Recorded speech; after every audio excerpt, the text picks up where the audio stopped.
Hi. So this is a session where we will be continuing the discussion on Jainism. I have already given the introduction on Vardhaman Mahavira, his basic facts, where he was born, what was his parents, what was his background, different names, different Jain Tirthankaras, how many Tirthankaras were there, and among these what are the 5 core principles of Jainism. We haven't yet seen what is in detail of those. In this session, we are going to see the details of Jainism, the philosophy of Jainism, the splits which happened in Jainism, what are the reasons for the expansion and growth of Jainism, and also what are the reasons for not so expansion and growth of Jainism. See, you have to understand, Jainism started along with Buddhism, but if you compare with Buddhism, Jainism was not really as widespread as Buddhism. There are specific reasons to it. This may be with Jain theology, Jain philosophy, Jain principles. What are those? We will see in this session. So Mahavira attained his enlightenment under a sal tree, Jrimbika Grama, on the northern banks of Rijupalika river. 12 years he went through rigorous penance because he left the household, his family life, samsara jivita, at the age of 30. Mahavira left his family life at the age of 30. For 12 years he went through a rigorous penance. Finally, at the age of 42, Mahavira attained the state of 𝗘𝗍𝗪. Some books, particularly one particular Jain book called 𝗧𝗦𝗔𝗧 𝗧𝗦𝗔𝗧 says he attained salvation at 43. But our NCRT books, Ram Sharan Sharma, even Satish Chandra's books clearly say 42. So historians say 42, but one Jain book, the 𝗧𝗦𝗔𝗪, describes or mentions that Mahavira attained salvation at the age of 43. Under a sal tree is what the traditional account says. 𝗧𝗦𝗔𝗧 remains one of the most important contemporary books of the Mahavira's period. For the next 30 years, up to the age of 72 years, he was spreading his 𝗘𝗍𝗪 across the northern banks of India, Ganga, Yamuna, Doab region.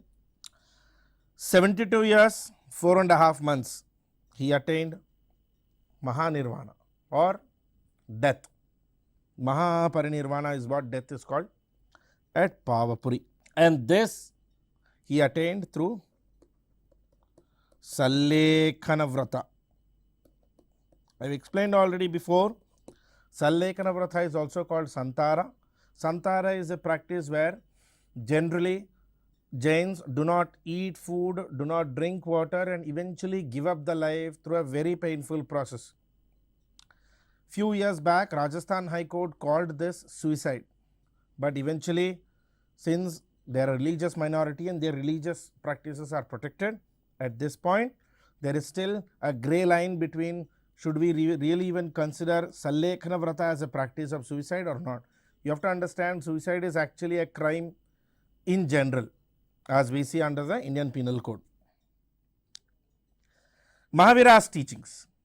See, Mahavira, just like other heterodox schools, also rejected the authority of Vedas. Now, when I say rejected the authority of Vedas, what I mean is Mahavira rejected the ultimate supremacy of a Veda. Mahavira rejected the belief that Vedas are the ultimate truth. Instead, he advocated a very austere, means very simplistic life with ultimate aim of attaining Kaivalya, also called Nirvana in Buddhism, Moksha in Hinduism.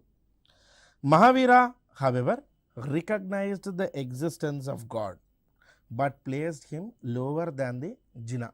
This is completely contradictory to what Buddhism was saying. Buddha, on the other side, was agnostic. He did not reject God, he did not accept God. He simply did not discuss the concept of God. But with Mahavira, Mahavira talks about God but places God below a Jina. So Jina is the ultimate creator. Mahavira did not condemn the Varna system. This remained one of the biggest challenges in Mahavira's style of Buddhism. According to him, a person is born in a high or a low Varna due to the consequence of the sins or the virtues the person has been attributed in the previous birth. So, all the karma and dharma a person has done in his previous birth is what leads to lower or higher varna. Now, this very theory is actually directly contradictory to the very purpose of why we wanted to find out heterodox religions in the first place. This class caste hierarchy is what was the challenge why Buddhism, Jainism started in the first place. But then Mahavira changed the entire purpose of it. Mahavira believed in karma and transmigration of soul. Again, unlike Buddhism, he discussed very detailedly about transmigration of soul.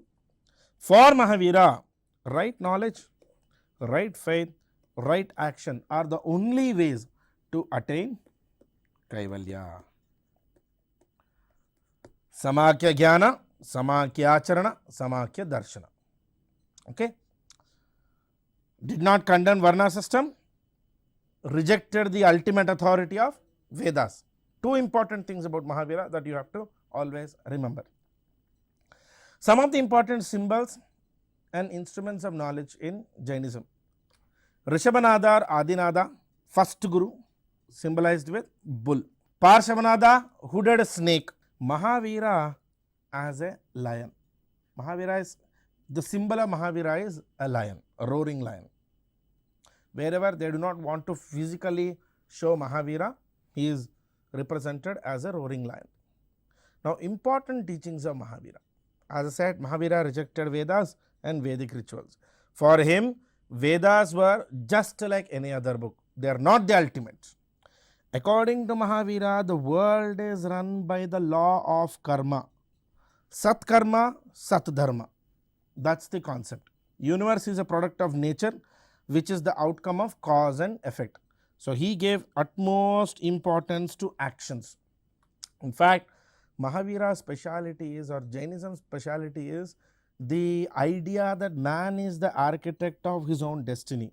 Unlike Buddhism, Jainism of Mahavira's period specifically highlighted that every man is responsible for his own destiny. That is, if a man is suffering today, it is because of his evil deeds he has done in the past. Simple. So, individual responsibility. So, that is why some historians call Jainism a very, very individualistic religion.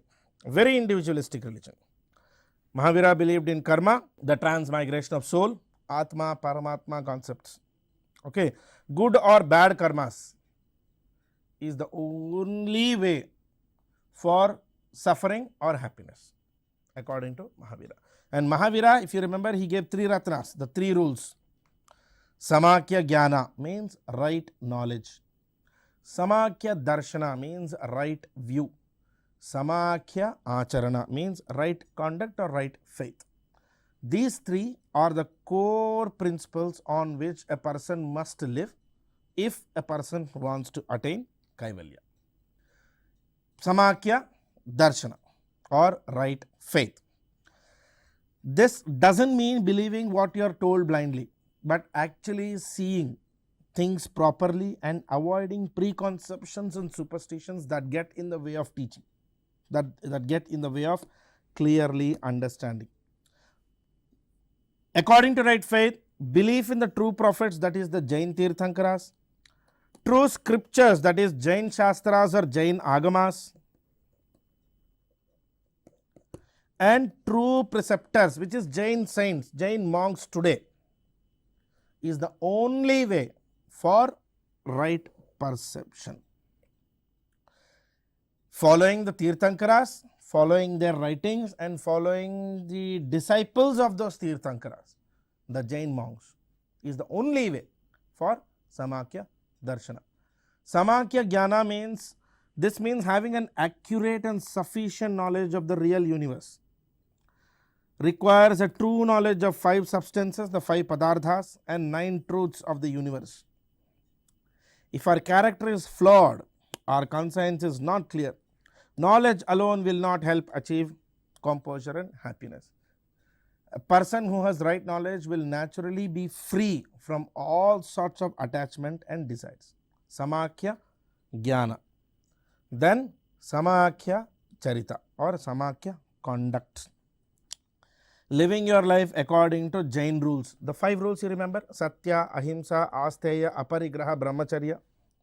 And freeing yourself from attachment and other impure attitudes and thoughts. Jains believe that a person who has right faith and right knowledge will naturally be motivated to have right conduct. Now, if you try to observe these three Ratnas, these are way too complicated for a common man to understand. You can't just go to a villager living somewhere in the rural village and start explaining him about Samakhya Darshana, Samakhya Jnana. Instead, in the way of explaining this, Jainism overcomplicated the entire process, talking about 9 truths of the world, Padhardhas, the Pancha Mahabhutas. It just complicated too much. This was primary challenge in actually embracing Jainism. Buddhism, on the other hand, was quite easy.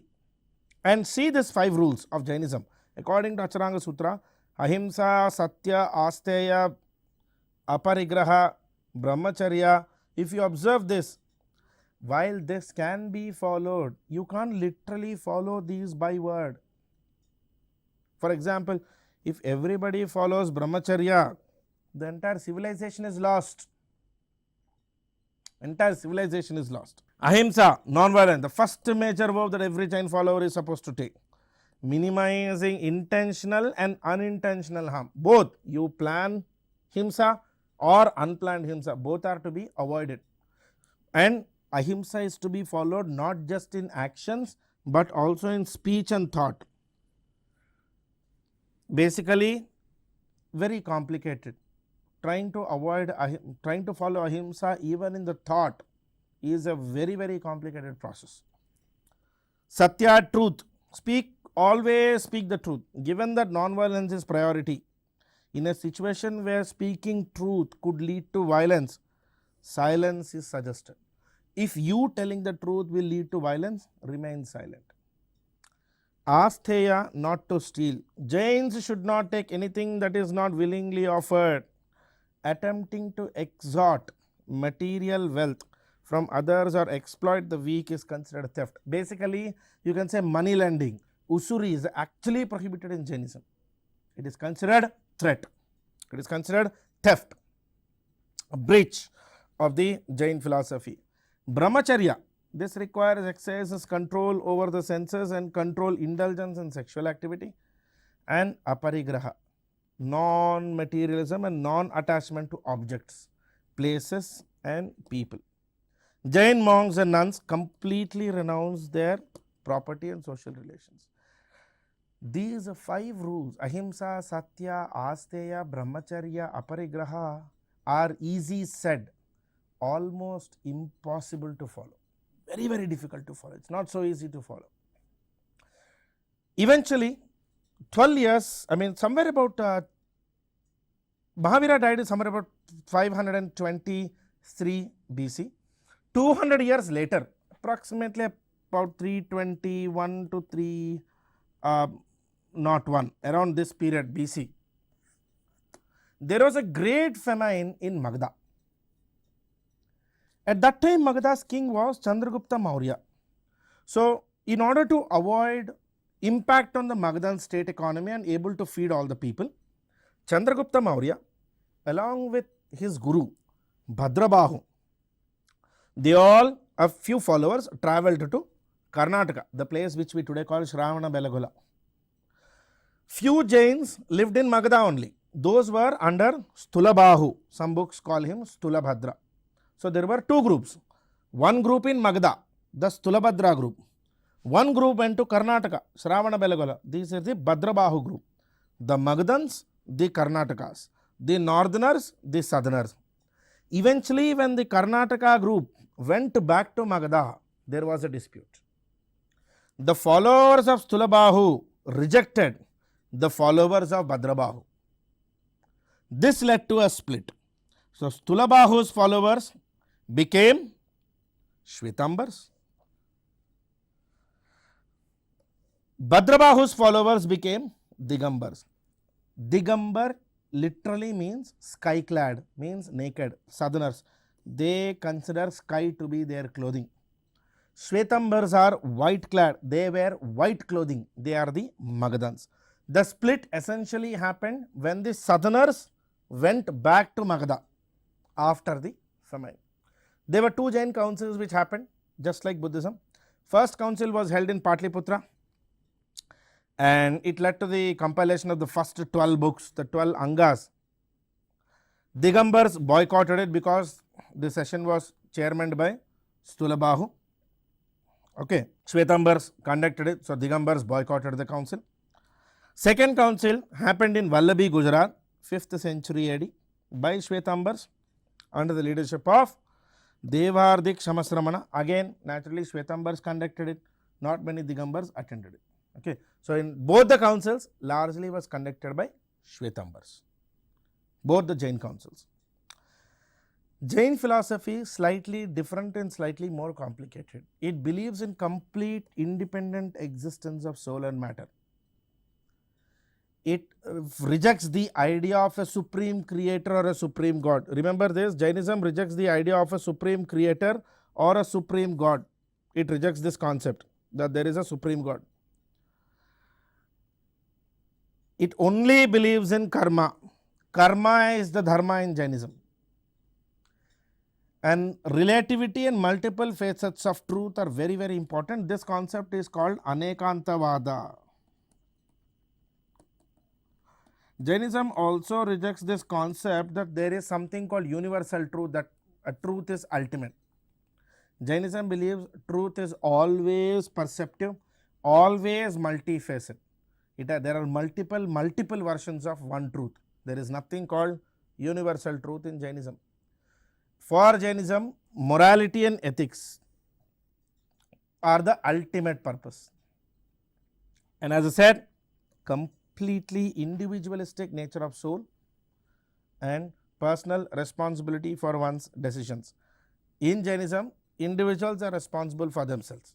You can't blame any guru, you can't blame any god, you can't blame anything for this. You are responsible for you. This is what Jainism is entirely built on. Self-reliance, individual efforts are the only ways to attain salvation, which is called 𝗘𝗍𝗪𝗈. 𝗘𝗍𝗪𝗈. Few other smaller groups in Jainism today we have as స్థానకవాసీస్. These are also Jain sects, Jain groups. స్థానకవాసీస్. Terapanthis who are subgroup of Digambars. Terapanthis of 𝗧𝗏𝗪s also there. They are non-iconic sect, means they do not worship idols, they do not follow rituals, they do not follow this. Mahavir Jayanti, they do a procession. Terapanthi 𝗧𝗏𝗪s don't do that. They reject it. Okay. Jainism, early Jains actually rejected Sanskrit language. Instead, they preferred to preach in Prakrit. Now, the reason being very simple. Prakrit was the language of the common people. Just like Buddhism adopting Pali, Jainism adopted Prakrit. And Prakrit was the language of the common people. And most of the Jain literature was actually written in 𝗪𝗏𝗪𝗃 style of writing.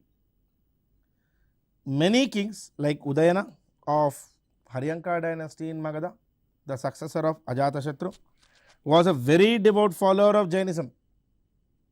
And even Nandas who came in Magadha empire, Mahapadmananda, Navananda, Dhanananda, all the Nanda rulers also encouraged and supported Jainism. Chandragupta Maurya himself became a Jain. In fact, Chandragupta Maurya went to the point of giving up his kingdom, and it is believed he conducted 𝗓𝗏𝗪𝗁 Vrata also. When he went to 𝗧𝗏𝗪𝗁 with Bhadrabahu, Chandragupta Maurya conducted 𝗓𝗏𝗪𝗁 Vrata when he was actually living as a Jain ascetic in 𝗧𝗏𝗪𝗁, Karnataka. Now, however, there is one uniqueness.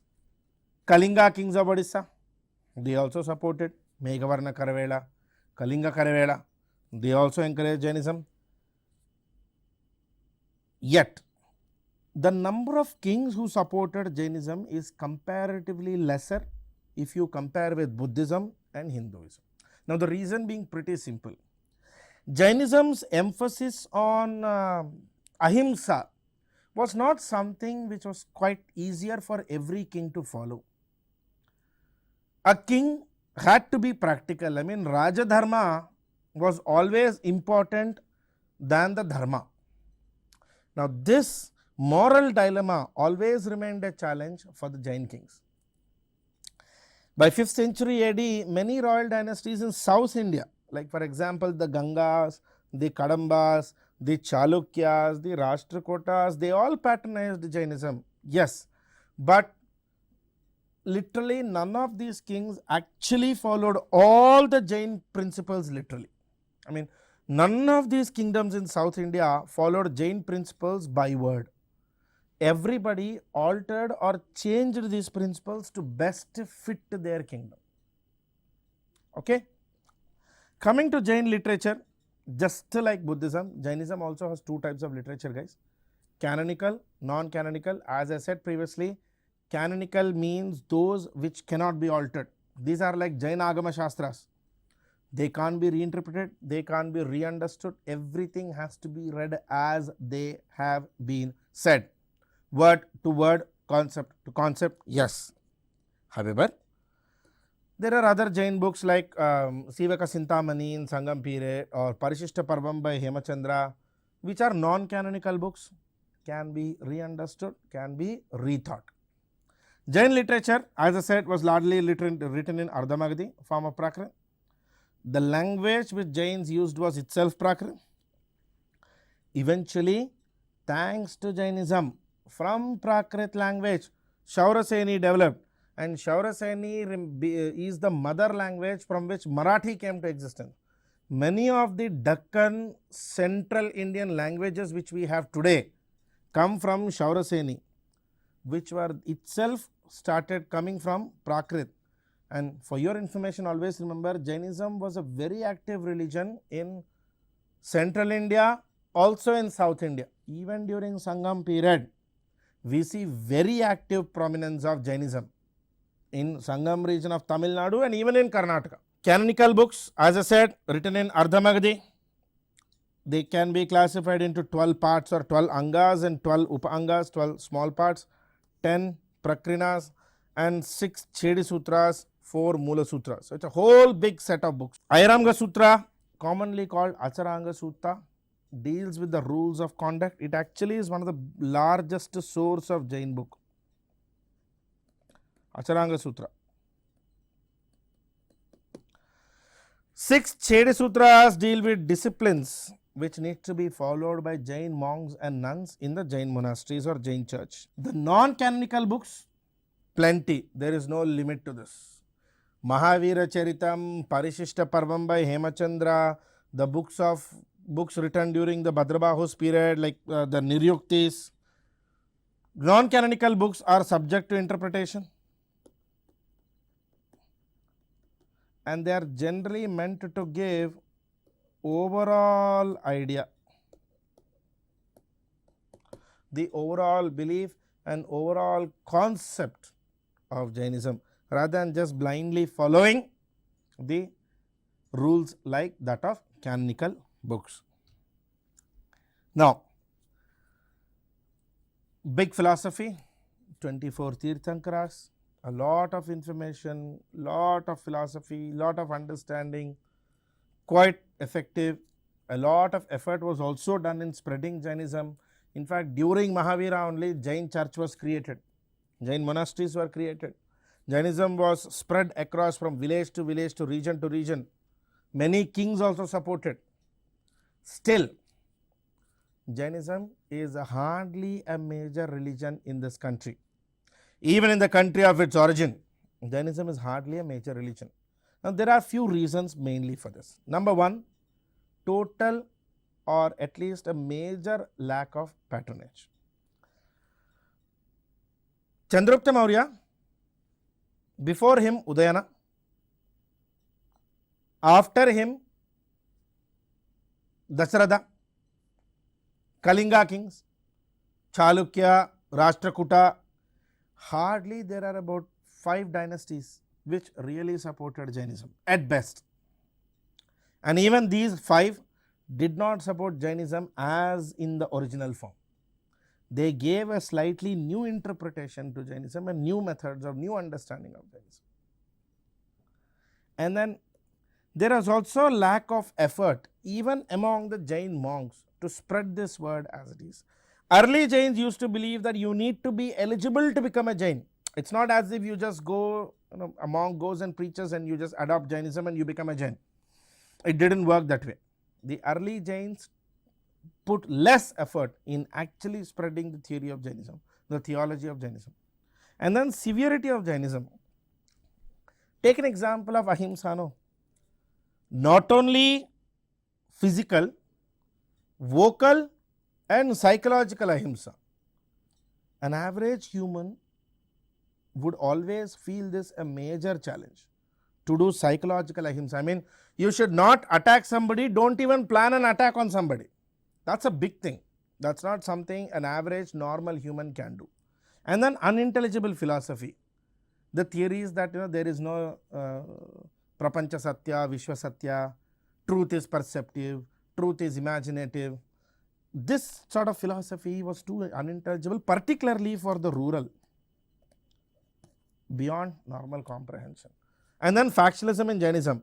See, while I told you about Digambars and Shvetambars, early Digambars and Shvetambars were actually 2 factions.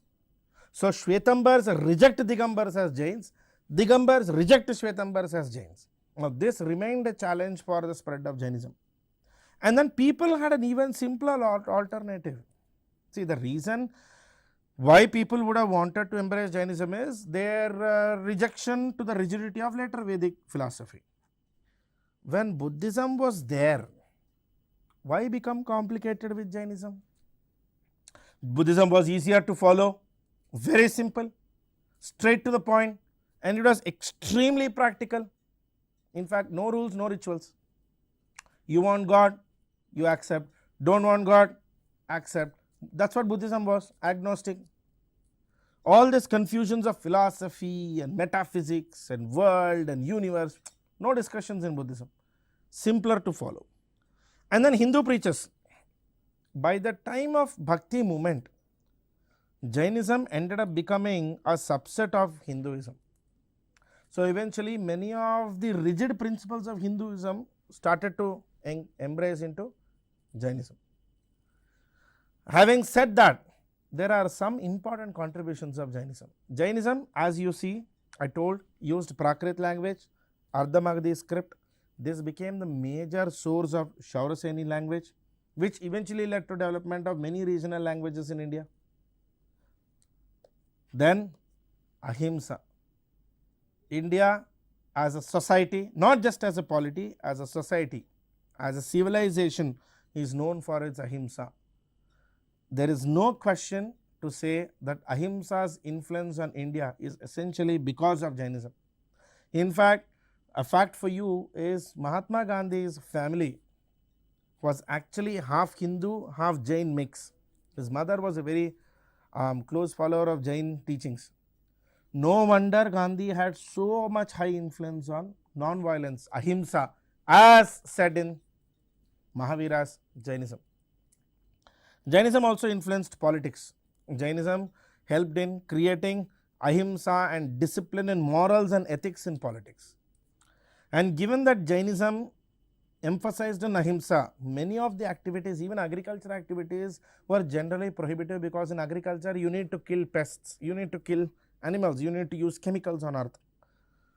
So naturally many of the jobs Jains could not do. The only job Jains could actually do was trading community.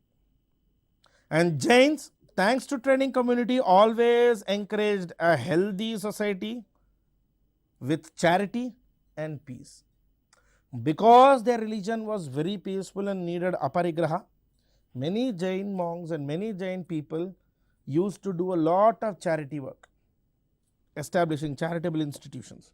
And Jainism emphasized especially on a healthy society, peace. Very peaceful society. Jainism also led to the growth of art and architecture and gave a completely new touch of life, an entirely new philosophy. Although it was an ancient philosophy. Also, although it was a completely old concept, Jainism changed the social dimensions, the political dimensions, and the economic dimensions of the country. Together, in 600 BC, Jainism and Buddhism altered the social principles and also the religious principles. From approximately 600 BC up until 3rd century AD, that is until the revival of Gupta's rule, India's society, Indian religion, Indian culture was largely dominated by these Buddhists and Jains. Many of the principles of Buddhism, Jainism, the heterodox religion, were eventually adopted by Brahmanism or Hinduism during the Gupta period, and eventually Jainism, Buddhism, Hinduism cross-integrated with each other to become a single philosophy, a single doctrine. That's why even today in India, Buddhism, Jainism and Hinduism are always coexisting with each other. So in this session, we have discussed about philosophy of Jainism, the doctrines of Jainism, the main reasons for the decline of Jainism, and also the main contributions of Jainism. Together with Buddhism and Jainism, these both topics are extremely important for your exam. Do remember the facts, all the information which has been written, particularly the factual information like their birth, where they got Kaivalya, what is the difference between Kaivalya of Jainism and Nirvana of Buddhism. That's it in this session, guys. I'll see you in the next session. Thank you. Bye-bye.